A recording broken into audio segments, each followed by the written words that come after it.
Pero bueno, es que nos ven en directo casi. ¿Qué tal? Muy buenas tardes. Bienvenidos nuevamente a Teogonía Universal. Les recordamos, participen con nosotros y nos dejan un correo de voz en nuestra página de redholística.com. Como una cuestión casi intuida por el ser humano en todas las religiones, la confesión, la constricción es un acto presente en todas las religiones desde las épocas más antiguas, y dentro de la religión cristiana es también un sacramento. Para platicarnos de este tema me acompaña, como siempre, el Padre Jesús María Berzón Artea. Padre, gracias. Sí, Gusto verlo de nuevo. Así bien. Y entrando con el tema, Padre, ¿qué significa el sacramento de la confesión y cómo es que ha evolucionado? Bueno, ahora que decías que en todas las religiones existe una especie de... El hombre ha intuido siempre esta necesidad. Esa ¿Es necesidad de reconciliación o de pedir perdón, etcétera. Pues yo creo que el sentido, la razón de todo eso es que el ser humano, gracias a la conciencia, pues tiene un sentido de culpa, y qué bueno que lo tenga, ¿verdad? Porque Papa Pío XII hace, pues ya, cuando él vivió, ¿cuántos años? Los años 40, 50. Sí, acá 70. Pues dijo que uno de los problemas que él atisbaba, o que él preveía, que estaba ya comenzando, era la pérdida de la conciencia de pecado. Y yo creo que ese es uno de nuestros problemas hoy día. O sea, todas las barbaridades que se cometen a todos los niveles, ¿no? A nivel nacional, a nivel internacional, pues obviamente que tienen que ver mucho, ¿no? Matanzas millonarias de pueblos y de razas, todo el terrorismo y la violencia, pues tú lo ves películas de ese tipo y ¿qué es lo que te das cuenta? Pues de que esa gente ha perdido la conciencia. Pero lo justifica el Dios dinero. Sí, pero ha perdido la conciencia de lo moral, de tal manera que ya no es, son los principios éticos del bien común o del bien de la persona, sino intereses. Estos ídolos, como dices, pues el dinero, lo que sea, pero son intereses egoístas, de tal manera que ya no, mi conciencia me alcanza ¿a dónde? Hasta descubrir qué es lo que yo quiero, qué es lo que me interesa, qué es lo que me hace feliz, y basta, para eso me sirve.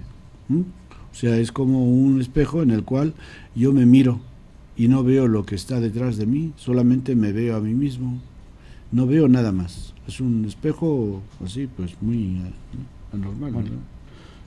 Todos los espejos te representan todo lo que está delante, pues este no, solamente te presenta a ti, qué te interesa, qué es lo que tú quieres, qué te hace feliz.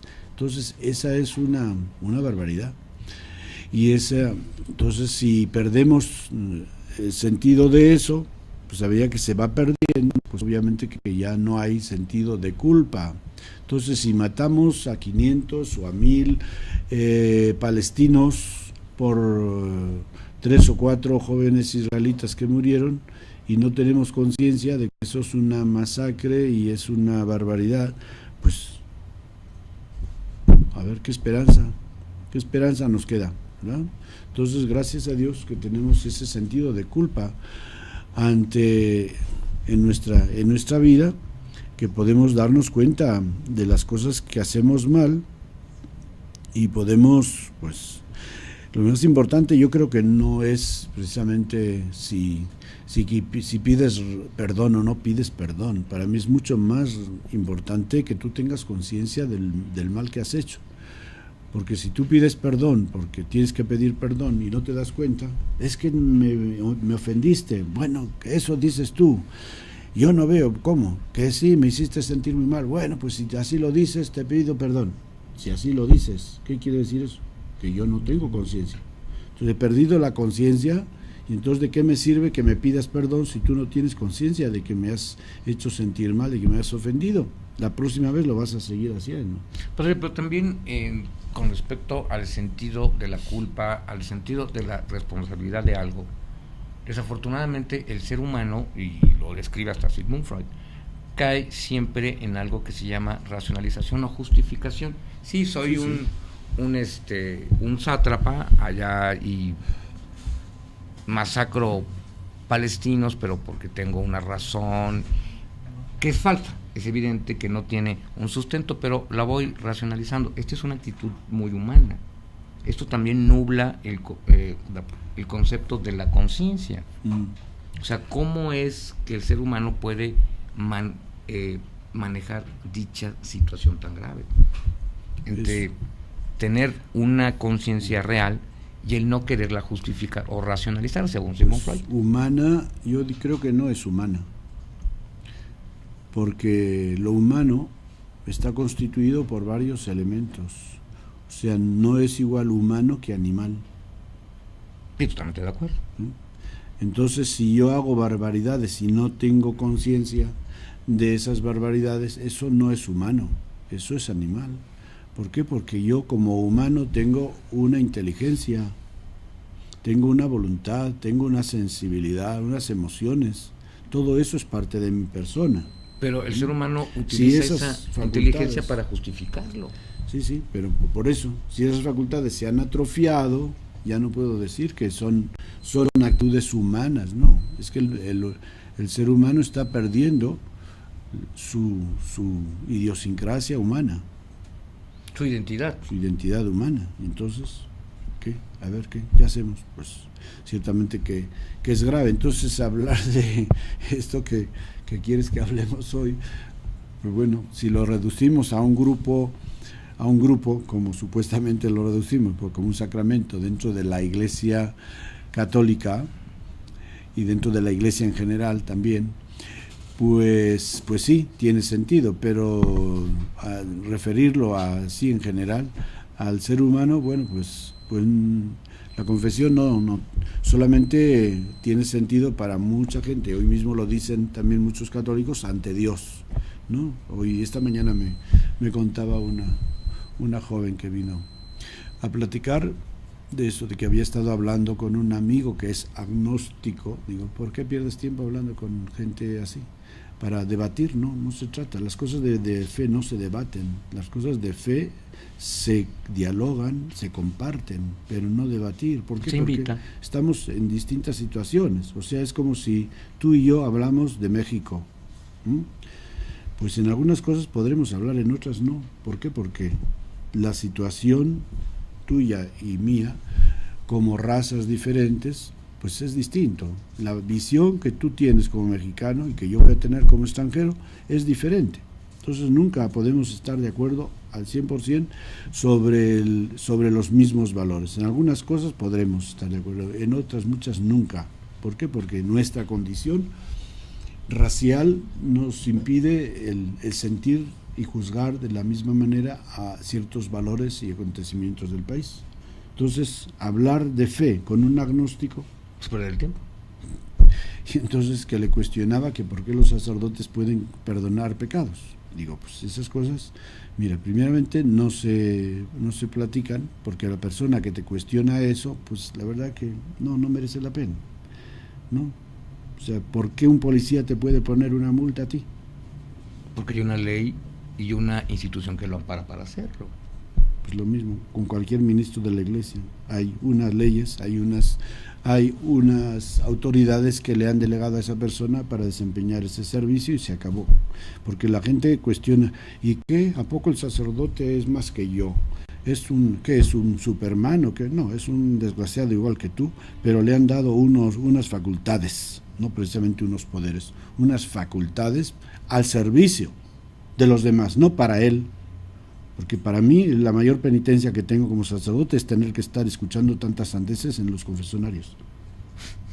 Porque para un pecado que te llega, que merece la pena, te dicen 24 tonterías. Entonces, si eso es un privilegio, bueno, pues si se fuera como debe de ser, sí sería un privilegio el poder hacer ese servicio. Pero no para que a uno además le cuestionen como si yo me hubiera arrogado ese poder y aquí se me someten y se me arrodillan todos por mis pistolas, ¿no? Padre, pero con respecto a lo que usted nos comenta, entonces sí me surge una duda.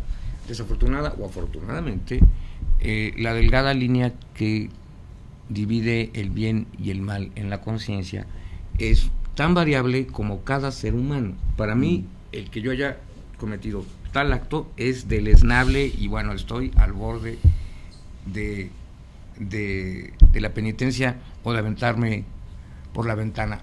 Y para otra persona puede ser absolutamente intrascendente. O sea, perdón, pero ¿dónde inicia este sentido de decir, pues de aquí para acá, pues tus pecados son intrascendentes y de aquí para allá ya lo son?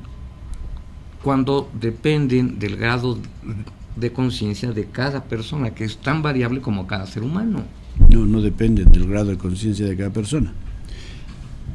El ser buen mexicano no depende de lo que tú creas. Sí, existe un lineamiento. Hay unos valores fundamentales por los cuales todo el mundo te dirá, este es un buen mexicano y este es un chafa. Pero hay quien lo mide ya desde muy adelante, ¿eh? De muy adelante o muy atrás hay unos valores objetivos. Hay unos valores objetivos que en general, ya desde el punto de vista no solamente de la Iglesia, sino de la humanidad, tenemos 10 mandamientos, 10 mandamientos en los cuales hay cosas de sentido común, como por ejemplo el robar. El robar es de sentido común, que le llamas pecado, le llamas calcetín, como decía una amiga, que tenía una cierta alergia a la palabra pecado. Pues es algo que tú no puedes aceptar como correcto, es decir, el violar el derecho de otra persona a una propiedad y tomártela por tus pistolas, eso es un valor objetivo en la convivencia humana, ¿no? El deshonrar a una persona, el decir mentiras, el quitarle la vida a una persona, son valores objetivos, que no se los dice, no, pues para mí esto no es pecado. Para mí el robar no es pecado, el matar no es pecado, el mentir no es pecado. Pues estás loco. Entonces, ¿qué hacemos con esa persona? Enviarle al psicólogo. Al psicólogo, al manicomio, ya, de tiro. Entonces, o sea, claro que existe, y ese es uno de los problemas que tenemos hoy. Uno de los sismos peligrosos de hoy día es el subjetivismo y es el relativismo, que los papas últimos lo han atacado mucho, porque son unas epidemias que pueden acabar con, no solamente, o sea, la conciencia religiosa de nosotros, como seamos católicos, cristianos u otra religión, eso es solamente, como diríamos, una especialización del sentido ético que todos tenemos que tener. O sea, si sobre ese sentido ético del respeto a los demás, a la vida ajena, a los bienes ajenos, al honor ajeno, etcétera, le añadimos ahora unas motivaciones religiosas, entonces tenemos ya unos mandamientos religiosos, o tenemos unos preceptos que a cada uno, según la religión que tenga o según la experiencia religiosa que quiera vivir, pues se le ponen y se le proponen. ¿Que no los quieres? Pues vete para otro sitio. O sea, pero nosotros, quienes hemos aceptado esta forma de vida, aceptamos esos criterios, esos valores. Que tú no tienes esa forma de vida religiosa, bueno, pero como humano tú no te puedes arrogar los derechos que no tienes. No te puedes arrogar los derechos míos. Tus derechos son los tuyos y los míos. Yo tengo una propiedad y si yo tengo 1,000 pesos para vivir esta semana, tú no me los puedes robar por muy que te parezca, porque estás violando mi identidad y mi integridad personal. Si una persona no tiene la capacidad para entender eso, es que, pues como dices, al psicólogo no, ¿para qué? Al manicomio, porque esa persona no puede vivir en sociedad. Desafortunadamente, padre, también vivimos en las sociedades del tercer mundo, y no nada más las del tercer mundo. La ideología de que robar o corromper, etcétera, etcétera, también es sinónimo de éxito, ¿eh? Pues pero sí, bueno, pero eso ya es parte de la corrupción, no solamente la corrupción económica, sino moral, la corrupción moral. Pero padre, yo me refería al hecho de que entonces, antes de poseer, como dice usted, toda una cultura religiosa, se requiere que el ser humano tenga algo que se llama sentido común, que es lo que genera los valores éticos y morales en el ser humano. Sí, y esto va a colación porque más adelante, en otra pregunta, vemos en una sociedad como la nuestra que la carencia de ética en muchas personas se compensa con seguir mandamientos religiosos o normas o preceptos de una religión. Yo soy corrupto, pero voy y me confieso. Pues ya con eso. Es increíble, pero cierto. Sí. Me creía que el dictador Videla comulgaba todos los domingos. Estoy hablando en serio. Y era un asesino. Pero decía, bueno, pues yo ya fui, pues ya me confesé que asesiné a tantos argentinos, entonces pues ya con eso. No, pero no se confesaba de eso. Entonces, ¿qué es lo que decía al confesarse? Que se enojó con su esposa y que quién sabe, cosas, tonterías. Porque es que cuando uno comete esas barbaridades es que ya perdió el sentido de su conciencia. O sea, lo malo es que esas conciencias no registran semejantes barbaridades. Y por eso pues pueden comulgar incluso sin confesarse, porque las cosas que se confiesan son trivialidades que comete cualquier persona. Entonces ese es el sentido, la pérdida de la conciencia. Cuando perdemos la conciencia del mal y del bien, esa persona no tiene remedio, solamente Dios la puede remediar, y como no va a ser un milagro, pues lo mejor es que se la lleve cuanto antes al cielo, ¿no? Bueno, cuando se la quiera llevar, pero que se la lleve. Sea. No, que se la lleve al cielo, porque es pobre gente. O sea, ya sabes que la gente nos dividimos en tarugos y más tarugos, ¿no? Entonces, pues... ¿Cómo no? Afortunadamente, pues, o desafortunadamente, pues... Le tocó estar en el segundo grupo. Afortunadamente tenemos poca culpa y desafortunadamente tenemos poco remedio. ¿Cómo no? Entonces, pues cuando te encuentras con esa clase de personas, a ver qué. No, si no se trata de que te vayas a confesar, ¿no? Se trata de educar a la gente en los valores, de que no se atrofie la conciencia de nuestra sociedad, de que los jóvenes sean religiosos o no sean religiosos, sean humanos, que es lo importante. Ya lo hablamos esto en otra ocasión. Ser cristiano es ser humano a tope. Y ser humano como Cristo, con una conciencia solidaria con los demás, del bien de los demás, porque todos en nuestro corazón hemos recibido una ley natural que nos dice lo que es bueno y lo que es malo. Entonces, cuando una persona deja de juzgar así, cuando pierde esa conciencia, es que ya está atrofiada. ¿Cómo se ha atrofiado? ¿Quién la va a volver a razón? Pues, qué difícil. Bueno, para no llegar tan grave y decir que ya se atrofió, nos quedamos en que se distrofió, porque realmente la conciencia, como todo acto psicológico humano, como todo acto de la mente humana, pues tiene remedio. Pues así se puede regresar a mantener la conciencia, y los ejemplos son muchos ellos, o sea, sí. no tendría caso comentarlos. O sea, ¿qué hacer entonces para regresar, pues ya no a Videla, pero a todas estas personas, una condición de conciencia? Pues la educación en los valores, que es lo que hoy parece que tiene mucha importancia, pero como hay bastante confusión en cuestión de valores, ahí está otro problema grave, ¿no? Es que el Dios dinero está muy fuerte, está imperando grave. Entonces, pues sí, exige una conciencia en ese sentido de que los seres humanos tomemos la responsabilidad de nuestra vida, de qué es lo que funciona, qué es lo que no funciona, por qué no, ¿no?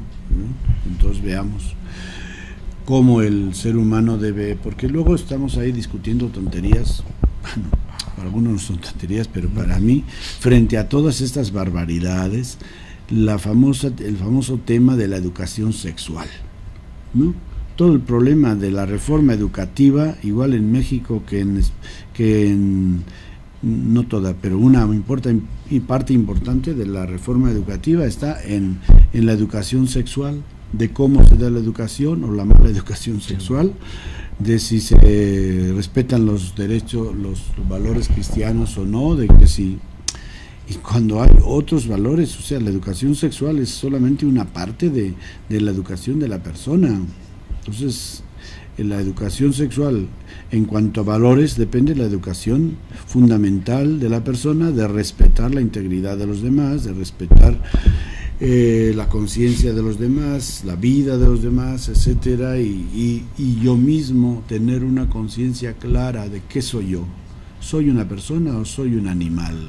¿Para qué estoy en este mundo? ¿Para gozar de mis placeres animales o para tener algunos valores espirituales que estén de acuerdo con la alta dignidad que tiene el ser humano, donde la alegría y la felicidad no viene de eso? La gente viciosa, ¿cómo acaba? Bastante mal.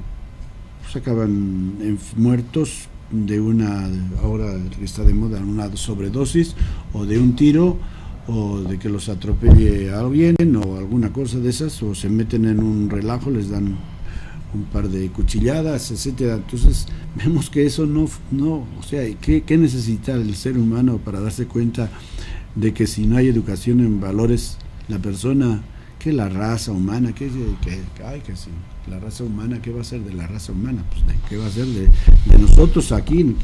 Nos importa mucho lo que va a ser de la raza humana. Lo que nos importa es ahora cómo vivimos nosotros, cómo viven, porque mucha gente, que nuestros hijos, que tal y cual. Pues ahí está, nuestros hijos. No hace falta que pienses en tus nietos, en tus hijos inmediatos, pero tus hijos, si tú quieres que tus hijos sean gente de bien, tú sé como padre, un padre responsable que los eduque en valores. No estés esperando, es que el gobierno, es que los medios de comunicación, siempre con la misma historia, de echar la culpa al vecino. Pero también, desafortunadamente, sí sabemos que la deformación académica implica mucho en un ser humano.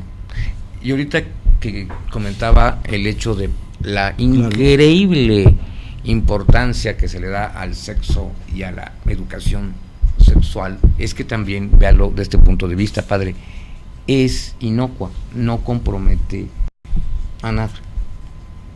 O sea, yo puedo dar una gran educación sin comprometerme en valores éticos, humanos, nacionales, personales, etc. Es que entonces, el dicotomizar la educación de esa manera, por áreas, es como, qué sé yo, como decir, educamos a una persona a manejar un carro, pero no tiene carro.